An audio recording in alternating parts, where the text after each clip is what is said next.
Hello guys and welcome to Skynomics academy. My name is Sunil Kumar Yadav. और कैसे हैं आप लोग, पहले ये बताइए। और एक नया सीरीज में ला रहा हूँ आप लोगों के लिए, और एक बहुत ही मोस्ट इंपॉर्टेंट सीरीज है वो टॉप 200 क्वेश्चंस ऑफ इकोनॉमिक्स, जो भी सीयूटी के लिए रिलेटेड है। ये बात याद रखिएगा क्योंकि ये एक इम्पॉर्टेंट आप लोगों का बन जाता है, क्योंकि यहाँ से जो प्रिपरेशन होगा वो आप लोगों का शानदार तरीके से होगा, क्योंकि आप ज्यादा समय बचा नहीं है। अब हार्डली 8 to 9 डेज बचे हुए हैं आपके एग्जाम आने में। तो इसी को देखते हुए मैंने 200 क्वेश्चंस को, मोस्ट इंपॉर्टेंट क्वेश्चंस को एक तरीके से बताने की कोशिश करी है इसमें, इस वाले सीरीज में, और आप लोगों को बहुत बेनिफिटेड होगा इससे। तो चलिए हम लोग स्टार्ट करते हैं, और ये पार्ट 1 है हमारा। अगर बोला जाए तो उसी तरीके से हम लोग जो भी जितने भी पार्ट्स में आएंगे वो सब सारा मैं डिस्कस करता चला जाऊंगा, और साथ ही साथ जो भी इंपॉर्टेंट क्वेश्चंस होंगे उसको मैं बताता चला जाऊंगा कि ये इंपॉर्टेंट क्वेश्चन है भाई, इस पर ज्यादा तवज्जो देना है।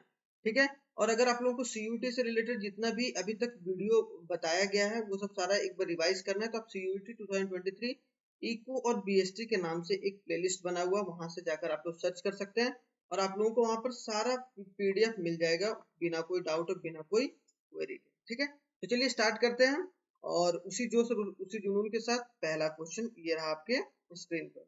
तो पहला क्वेश्चन क्या है, एक तरीके से बोला जाए पहला क्वेश्चन हमारा इन्वेंट्री से रिलेटेड है कि भाई इन्वेंट्री क्या होता है। Inventory is a dash concept whereas change in inventory is a dash concept. तो देखो इन्वेंट्री जो होता है ना वो स्टॉक कॉन्सेप्ट होता है, और जो चेंज इन इन्वेंट्री होता है वो फ्लो कॉन्सेप्ट होता है। वो कैसे भाई?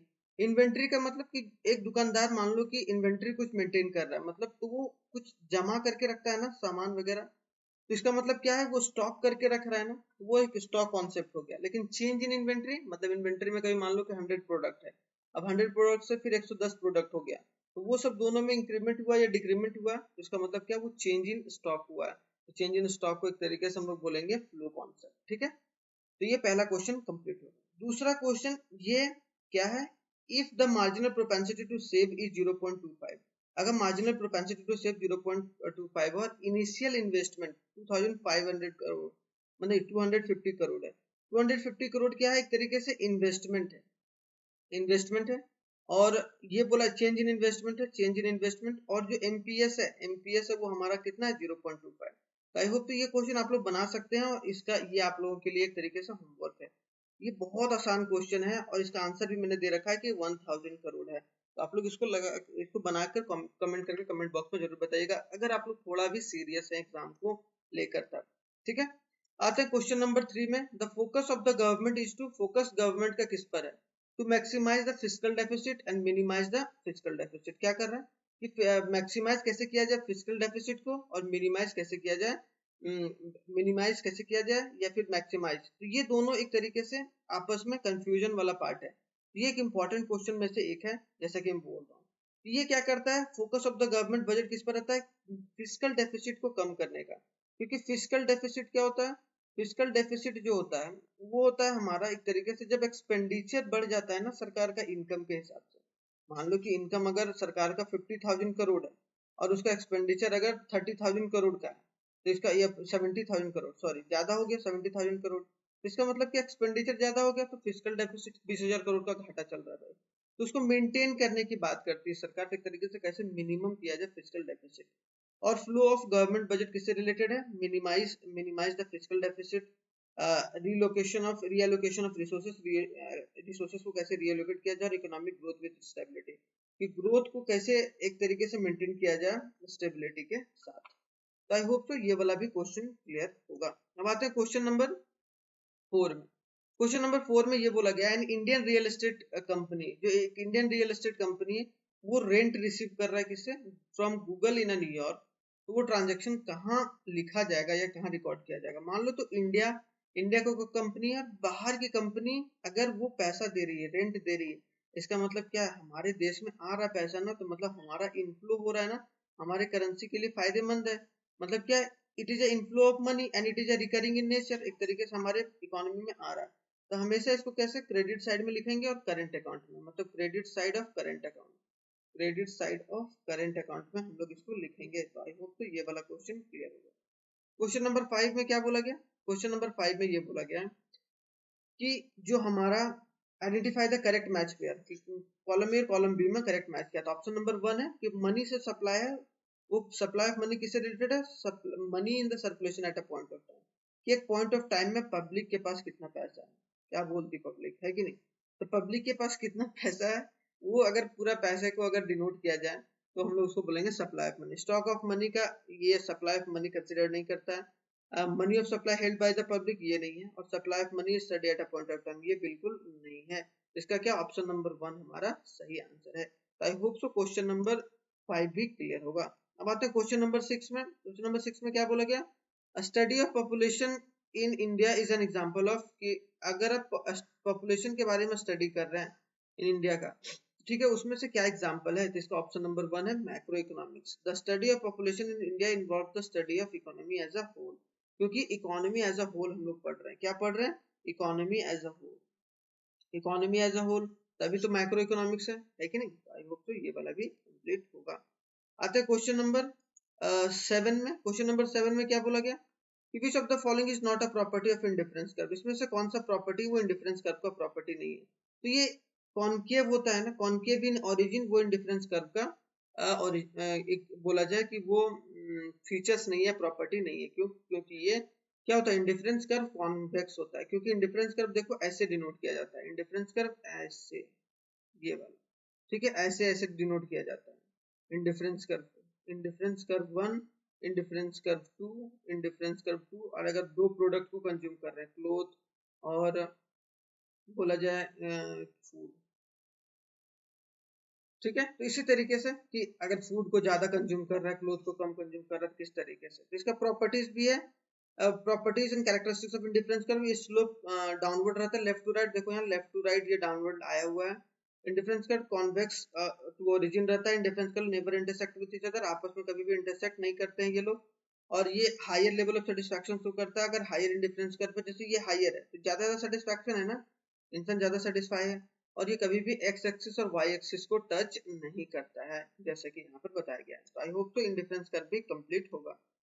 अब आते हैं क्या कि आपका कि नाइन्थ क्वेश्चन क्या होगा। नाइन्थ क्वेश्चन हमारा है, if the value of the average propensity to save, average propensity to save कितना है 0.2, और नेशनल इनकम कितना है 4000 है। अब बोला जा रहा है यहाँ कंजम्पशन क्या होगा। तो सिंपल सी बात है, हम लोगों ने पढ़ा है इनकम इज इक्वल टू क्या होता है, कंजम्पशन प्लस सेविंग।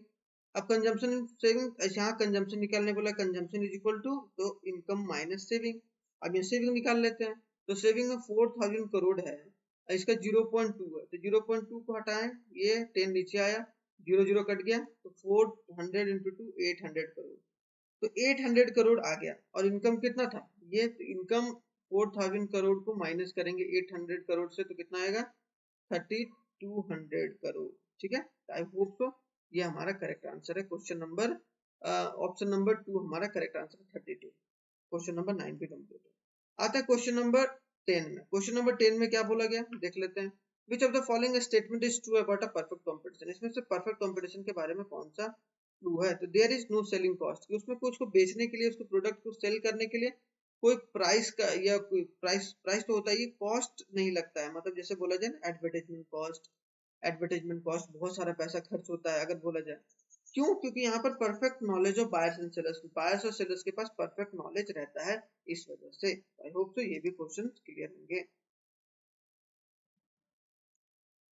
अब 11th क्वेश्चन में क्या बोला गया, 11th क्वेश्चन में बोला गया identify the correctly match pair of column A और बी, कि कॉलम ए और बी में कौन सा सही आंसर है। तो कॉलम ए और 1B में देखा जाए तो पहला क्या, एक्साइज ड्यूटी और ये कैपिटल रिसिप्ट। क्या एक्साइज ड्यूटी कैपिटल रिसिप्ट में आता है, बिल्कुल गलत है। ठीक है, इनकम टैक्स जो होता है वो डायरेक्ट टैक्स होता है, तो बिल्कुल ये आंसर सही है, क्योंकि इनकम टैक्स जो होता है वो क्या होता है, डायरेक्ट टैक्स होता है। इनकम टैक्स जो होता है वो डायरेक्ट टैक्स कहलाता है। ठीक है, डायरेक्ट टैक्स कहलाता है, इसमें कोई कंफ्यूजन नहीं होना चाहिए। क्योंकि डायरेक्टली आप किसको दे रहे हो, डायरेक्टली आप गवर्नमेंट को दे रहे हो। और एक होता है इनडायरेक्ट टैक्स, इनडायरेक्ट टैक्स आप किसको देते हो, डायरेक्टली इनडायरेक्ट टैक्स आप कंपनीज को देते हो, और वो कंपनी फिर गवर्नमेंट को देती है। जैसे बिस्किट, आप बिस्किट खरीद रहे हो या फिर कोई चॉकलेट खरीद रहे हो, तो वो सब सारी चीजों पर। ठीक है, तो आई होप सो इसका आंसर भी करेक्ट होगा। अब आते हैं क्या कि क्वेश्चन नंबर 12। क्वेश्चन नंबर 12 में क्या आ रहा है कि which of what will be the effect of equilibrium price और इक्विलिब्रियम क्वांटिटी, कि इक्विलिब्रियम जो क्वांटिटी होता है और जो प्राइस होता है उस पर क्या इफेक्ट होता है अगर जब इनकम में इंक्रीज होता है। तो अगर इनकम इंक्रीज होगा तो दोनों राइज करेगा, कौन, क्वांटिटी भी राइज करेगा और प्राइस भी राइज करेगा। अगर बोला जाए एक तरीके से कि क्वांटिटी और प्राइस कुछ भी लेना देना हो तो यहाँ पर बोथ इक्विलिब्रियम, प्राइस और क्वांटिटी दोनों राइज होता है। इक्विलिब्रियम क्वांटिटी भी राइज होता है, इक्विलिब्रियम प्राइस भी राइज होता है। अगर नॉर्मल गुड्स को देखा जाए तो नॉर्मल गुड्स क्या होता है, जो जनरल लोग एक तरीके से जनरली खरीदते हैं, क्यों, क्योंकि यहाँ पर क्या होता है, नॉर्मल गुड्स का डिमांड राइज हो जाता है जब इनकम बढ़ता है, डिमांड राइज हो जाता है जब इनकम बढ़ता है, इनकम बढ़ रहा है, और डिमांड घट जाता है मतलब क्या, डिमांड जो होता है वो फॉल हो जाता है अगर उसका इनकम जो होता है वो घटता है। तो आई होप तो ये वाला चीज याद रखिएगा। इसी तरीके से इक्विलिब्रियम प्राइस और क्वांटिटी भी घटता बढ़ता है दोनों साथ। आते हैं क्वेश्चन नंबर 13 में। क्वेश्चन नंबर 13 में बोला गया which of the following statement is true, इसमें से कौन सा स्टेटमेंट जो है वो ट्रू है। तो underemployment equilibrium refers to the situation, तो ये अगर देखा जाए तो ये गलत है, ये गलत है, ये गलत है, कौन है सही, ये कि फुल एम्प्लॉयमेंट इक्विलिब्रियम क्या होता है, refers to the situation when the peoples who are able and willing to work at a prevailing wage rate, जो भी वेज रेट उनको प्राप्त हो रहा है उस पर वो काम करने के लिए रेडी हैं, मतलब एक तरीके से काम करना चाह भी रहे हैं, विलिंगनेस भी दिखा रहे हैं और एक तरीके से काम भी है मार्केट में और उनको प्रॉपर तरीके से एक तरीके से वेजेस भी मिल रहा है। तो हमारा क्या होगा, इसका आंसर राइट होगा फोर्थ वाला। जैसे कि यहाँ पर बताया गया कि जो भी एग्जिस्टिंग रेट पर है, मतलब एक तरीके से जितना भी एग्रीगेट डिमांड ऑफ लेबर है अब वो एग्रीगेट सप्लाई ऑफ लेबर हो जा रहा है, तो मतलब एक तरीके से इक्विलिब्रियम, एम्प्लॉयमेंट इक्विलिब्रियम है। तो आई होप सो ये आप लोगों को समझ में आ गया होगा। अब आते हैं क्वेश्चन नंबर 14 कि higher indifference curve represent a fewer quantity.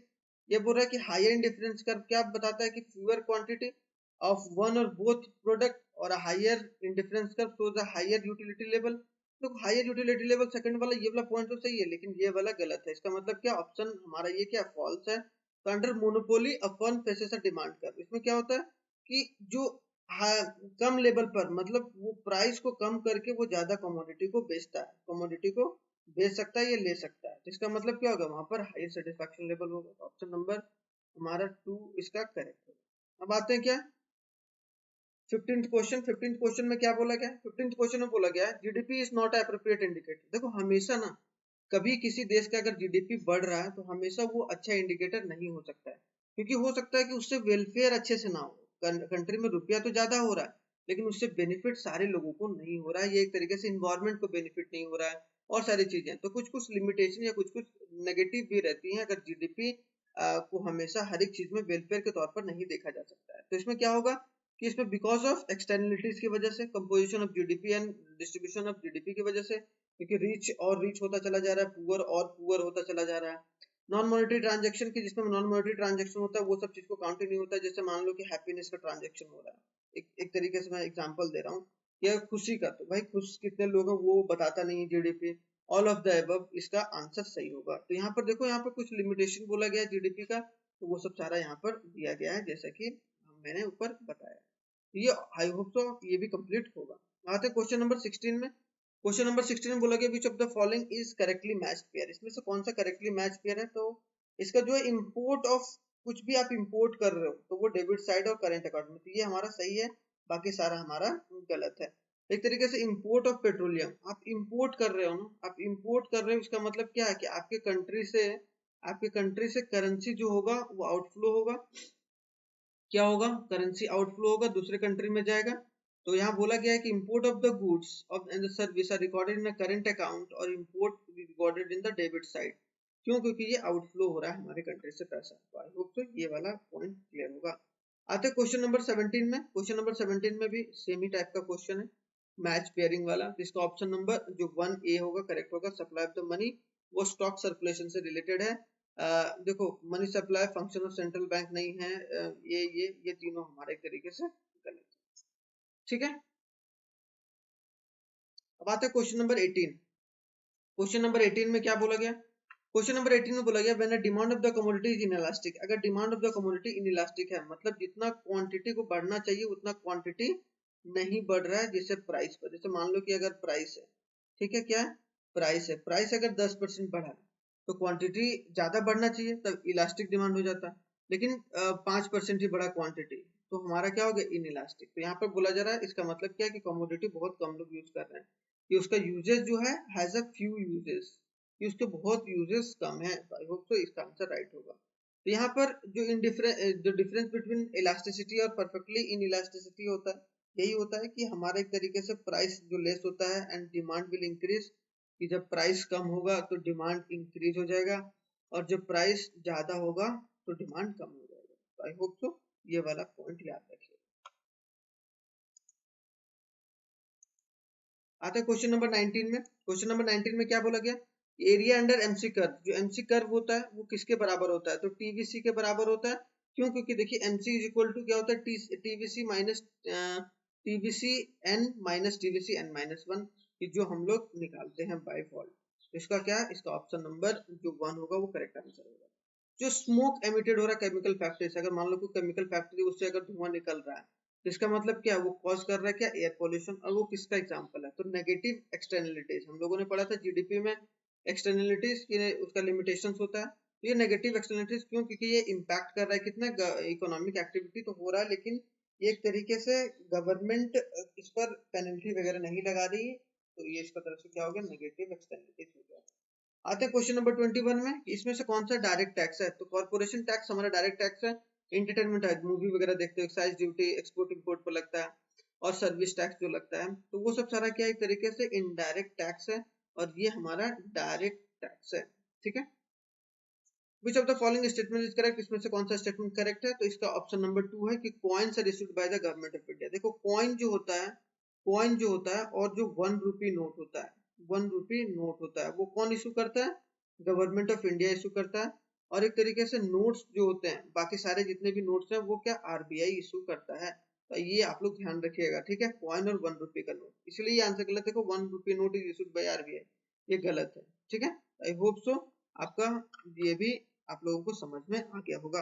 अब आते हैं 23 क्वेश्चन। 23 में क्या बोला गया, which of the following is not a central problem, इसमें से कौन सा सेंट्रल प्रॉब्लम ऑफ इकोनॉमी नहीं है, तो जो वाई टू प्रोड्यूस, ये सेंट्रल प्रॉब्लम ऑफ इकोनॉमी नहीं है, और ये तीनों जो है सेंट्रल प्रॉब्लम है, कि what to produce, how to produce, for whom to produce, ये एक तरीके से क्या है, सेंट्रल प्रॉब्लम ऑफ इकोनॉमी है। क्या है, सेंट्रल प्रॉब्लम ऑफ इकोनॉमी, जैसे कि यहाँ बता रहा था। ठीक है, अगर ये कोई इकोनॉमी अपने आप से सवाल पूछता तो वो इकोनॉमी आई होप सो एक आंसर लेके आएगा, वो आंसर से अच्छे तरीके से अपनी इकोनॉमी को डील कर सकता है। आते हैं क्वेश्चन नंबर 24 में। क्वेश्चन नंबर 24 में क्या बोला कि which of the statement is true, इसमें से कौन सा स्टेटमेंट ट्रू है, तो ट्रू वाला ट्रू है। डिमांड कर्व जो होता है मोनोपोली में वो नेगेटिवली स्लोप होता है, हमेशा याद रखिएगा। और यहाँ पर मोर क्वांटिटी, की ज्यादा से ज्यादा क्वांटिटी को सोल्ड किया जा सकता है। क्या, ज्यादा से ज्यादा क्वांटिटी को सोल्ड किया जा सकता है अगर प्राइस कम कर दिया जाए। ठीक है, तो ये हमारा आंसर। आते हैं लास्ट क्वेश्चन, क्वेश्चन नंबर 25। बोला गया है the study of national income, national income किससे रिलेटेड है, मैक्रो इकोनॉमिक्स है कि मैक्रो इकोनॉमिक्स है, इसका आंसर होगा मैक्रो इकोनॉमिक्स। क्या, मैक्रो इकोनॉमिक्स, क्यों, क्योंकि अगर इनकम निकालना है तो किसी एक इंडिविजुअल का इनकम नहीं निकाल रहे हैं। अगर वो इंडिविजुअल का इनकम निकालते हैं, किसी एक हाउस होल्ड का, इंडिविजुअल हाउस होल्ड या इंडिविजुअल फर्म के बारे में अगर हम लोग जानकारी ले रहे होते हैं, तो हम लोग उसको क्या बोलते हैं, माइक्रो इकोनॉमिक्स के अंदर आता है। लेकिन यहाँ पर एज अ होल पढ़ रहे हैं कि इकोनॉमी एज अ होल, तो ये किसके अंदर आ जाएगा, मैक्रो इकोनॉमिक्स। आई होप तो ये चीज कंप्लीट होगा। तो ये हमारा पार्ट 1 कंप्लीट हुआ, और आप लोगों को बहुत मजा आया होगा पढ़कर। एक बार कमेंट करके कमेंट बॉक्स में जरूर बताइएगा, और इससे अगर आप लोग चैनल सब्सक्राइब नहीं किए, सब्सक्राइब कर लीजिए, क्योंकि आप लोग डेली आप लोगों को यहाँ पर मिलता है हर एक 8 PM में सीयूटी का वीडियो, और जो भी आगे आने वाला होगा इकोनॉमिक्स के अच्छे अच्छे कॉन्सेप्ट वाले वीडियोस आप लोगों को मिलते रहेंगे। अगर आप लोगों को नोट्स अभी तक नहीं मिला है तो आप लोग ज्वाइन कर सकते हैं यहाँ पर स्काइनॉमिक्स एकेडमी, जो एक टेलीग्राम चैनल है, वहां से आप लोग को पीडीएफ आसानी से मिल जाएगा, और सारी चीजों का पीडीएफ मिलता है वहां पर, मैंने शेयर भी करा है। तो आई होप सो आप लोगों को बहुत मजा आएगा। थैंक यू वेरी मच, जय हिंद।